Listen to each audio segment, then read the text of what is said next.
For Port Adelaide, Brisbane get a pick 6. What? A pick 6, a pick 35, and a round 3. Port Adelaide get Mays and a pick 5. Now, quite interestingly, that pick number 6 was used for, I believe, King, who's played 80 games for one of the St Kilda or Gold Coast. But Port Adelaide, big dub. Not only did they get Mays, who's only played 20 games for them, and then they got Rosie. For that pick 5 that Brisbane gave them, they got Rosie. So we're talking about one of the trades of the century. Very, very smart recruiting there. Overall, the Mays trade, in terms of what he did nothing, okay? Like in 20 games, there's no influence. But, I mean, getting Rosie on the bar, we're not going to base it on the Rosie pick though. We're going to sort of more base this on the player. And you could probably say for Mays, Brisbane got pick 35 in a round 3, which actually is kind of a lot. We'll get this trade a C. It's actually pretty boring, but all the little, you know, the draft picks involved make it pretty cool. Oh my God. Okay. I didn't even see this, but this trade, it's starting to heat up, this trade window. Lachie Neale went from Fremantle to Brisbane. Fucking massive move there. Brisbane get Neale, a pick 30. Fremantle get a pick 6, a pick 19, and a pick 55. So you could probably average that out as, you know, probably a pick 10 or so, I would say, for Neale, which is definitely not worth it in hindsight. 2 Brownlows at Brisbane. Brisbane win this trade. Neale to Brisbane. Fremantle get an F, but the Brisbane trade for Neale gets an A+.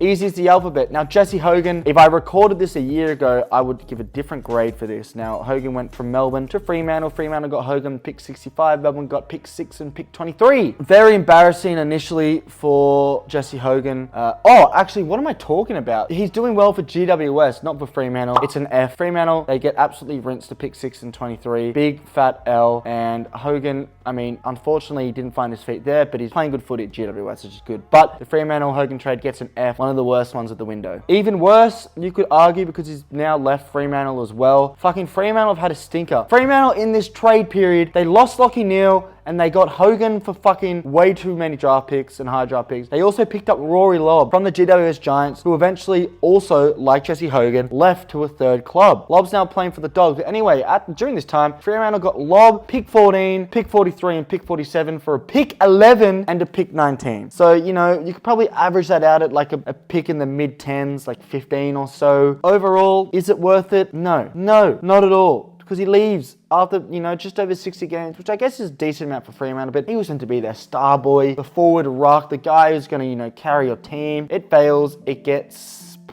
I'm going to give it let's give it a D. I feel like because he's played 66 games, you can't be too harsh on him. Another really big trade involving Stephen May and Cade Kolodjasny. Basically, Melbourne get Kolodjasny and May from Gold Coast, and Gold Coast got pick number 6. Who wins? Probably Melbourne, because May and Kolodjasny won on the flag. The May trade gets an A+. The Kolodjasny trade gets an F.